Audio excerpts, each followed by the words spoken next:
هل لك سر عند الله بينك أنت وبين الله هل لك صدقات تخفى لا يعلمها إلا الله.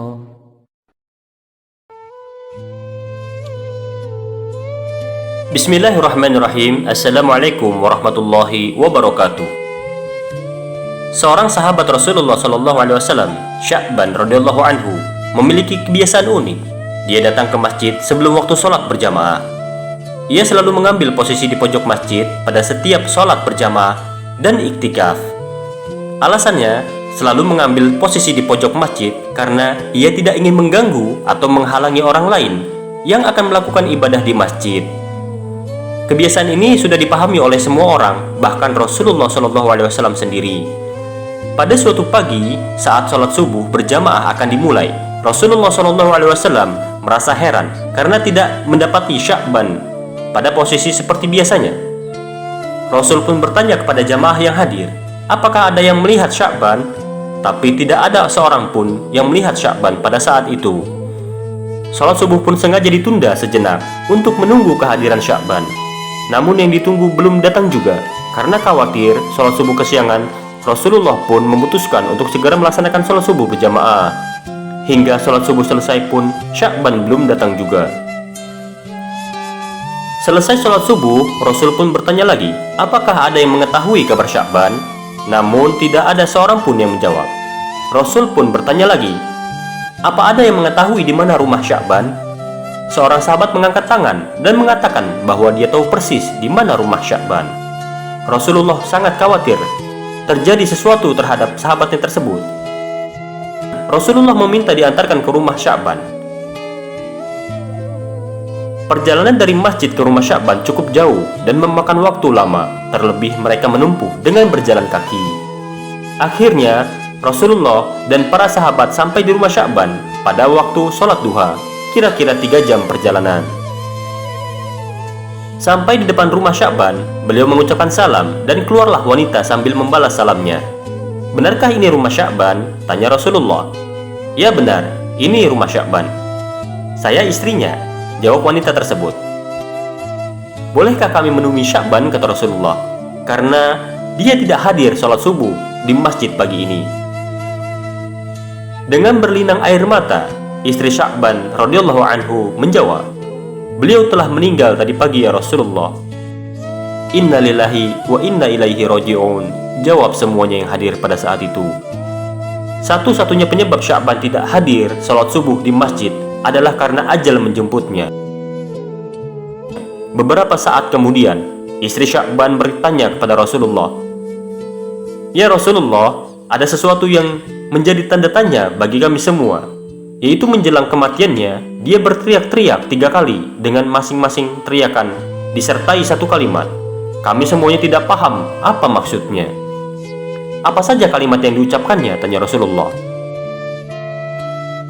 Di masing-masing teriakannya, dia berucap kalimat yang pertama, aduh, kenapa tidak lebih jauh?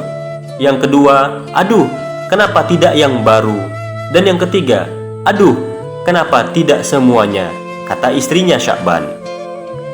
Rasulullah SAW pun melantunkan ayat yang terdapat dalam surat Al-Qaf ayat 22. Sesungguhnya kamu berada dalam keadaan lalai dari hal ini, maka kami singkapkan kepadamu hijab yang menutupi matamu, maka penglihatanmu pada hari itu amatlah tajam. Saat itu Sya'ban dalam keadaan sakaratul maut. Perjalanan hidupnya ditayangkan ulang oleh Allah Subhanahu wa Ta'ala. Bukan hanya itu, semua ganjaran dari perbuatan diperlihatkan oleh Allah. Apa yang dilihatkan oleh Sya'ban radhiyallahu anhu dan orang yang sakaratul maut tidak bisa disaksikan oleh orang lain. Dalam pandangannya yang tajam itu, Sya'ban radhiyallahu anhu melihat suatu adegan di mana kesehariannya dia pergi pulang ke masjid untuk sholat berjamaah 5 waktu. Perjalanan sekitar 3 jam, jalan kaki, tentu itu bukan jarak yang dekat. Dalam tayangan itu, Sya'ban diperlihatkan pahala yang diperolehnya dari langkah-langkahnya ke masjid, ujar Rasulullah. Dia melihat seperti apa bentuk surga yang dijanjikan sebagai ganjarannya saat itu. Melihat dia berucap, Aduh, mengapa tidak lebih jauh? Timbul penyesalan dalam diri Sya'ban. Mengapa rumahnya tidak lebih jauh lagi, supaya pahala yang didapatkan lebih indah? Dalam penggalan kalimat berikut, Sya'ban melihat saat ia akan berangkat sholat berjamaah di musim dingin. Saat ia membuka pintu, berhembuslah angin dingin yang menusuk tulang. Dia masuk ke dalam rumahnya dan mengambil satu baju lagi untuk dipakaikannya. Dia memakai dua baju. Sya'ban memakai pakaian yang bagus di dalamnya dan yang jelek di luarnya. Dia berpikir, jika kena debu, tentu yang kena hanyalah baju yang di luar, dan sampai di masjid, dia bisa membuka baju yang di luar itu dan sholat dengan baju yang lebih bagus. Ketika dalam perjalanan menuju masjid, dia menemukan seorang yang berbaring dengan kedinginan dalam kondisi mengenaskan. Sya'ban pun iba dan segera membuka baju yang paling luar, lalu dipakaikan kepada orang tersebut. Kemudian dia memempahnya ke masjid agar dapat melakukan sholat subuh bersama-sama.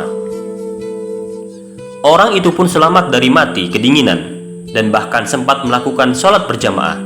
Sya'ban radhiyallahu anhu pun kemudian melihat indahnya surga yang sebagai balasan memakaikan baju bututnya kepada orang tersebut. Kemudian dia berteriak, "Aduh, kenapa tidak yang baru?" Timbul lagi penyesalan di benak Sya'ban radhiyallahu anhu. Jika dengan baju butut saja bisa mengantarkannya mendapat pahala besar, sudah tentu dia akan mendapatkan yang lebih besar jika dia memberikan pakaian yang baru, ujarnya. Berikutnya, Sya'ban melihat lagi suatu adegan yang ditunjukkan oleh Allah pada saat sakaratul mautnya. Saat dia hendak sarapan dengan roti yang dimakan dengan cara mencelupkan dulu ke dalam segelas susu, ketika baru saja ingin memulai sarapan, muncullah pengemis di depan pintu yang meminta sedikit roti karena sudah 3 hari perutnya tidak diisi makanan. Melihat hal itu, Sya'ban merasa iba. Ia kemudian membagi 2 roti tersebut dengan ukuran yang sama besar dan membagi 2 susu ke dalam gelas yang ukurannya sama rata. Kemudian mereka makan bersama. Allah Subhanahu wa Ta'ala kemudian memperlihatkan Sya'ban dengan surga yang indah. Ketika ia melihat itu pun, Sya'ban berteriak lagi, "Aduh, kenapa tidak semuanya aku berikan?" Sya'ban kembali menyesal.